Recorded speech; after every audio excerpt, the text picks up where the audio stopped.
په کوزدیر کې د انتظامی او محکمه ځنګلات لخوا د ټیمبر مافیا او غیر قانوني آرام ماشینانو په ضد کاروایانو کې په درجنونو سلیپر قبضه کړي دي او ګودام سیل کړی دی او ملزمانو په ضد مقدمې هم درج کړي دي. په دې سلسله کې د ډیپټي کمشنر کوزدیر واصل خان په خصوصي هدایتو ایډیشنل اسسټنټ کمشنر تیمرګر حضرت بلال خان، ډیویژنل فارسټ افیسر مقید خان پولیس او دیر لیویس درنې نپرې په موجودګۍ کې خال رباط او بابکرۍ کې د ټیمبر مافیا او غیر قانوني آرام ماشینانو سمګل شوي ټیمبر کې خودو ګودامونو په ضد کاروایانې شوي دي چې په نتیجه کې په درجنونو سلیپر باق سرکار ضبط کړی شوي او یو ګودام سیل کړی علمزیب بخبیدار شاه حکیم په شمول نورو کسانو په ضد مقدمې درج کړی شوي دي.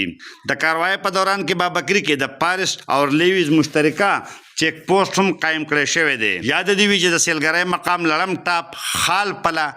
دا علاقه د وړاندې نه د محکمه ځنګلاتو اهلکارانو دپاره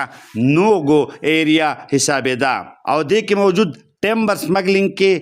ککړ کسان د خپلې مرضۍ کاروایانې او ونې کټ کولې. محمد اسرار، خیبر نیوز، چکدره، کوزدیر.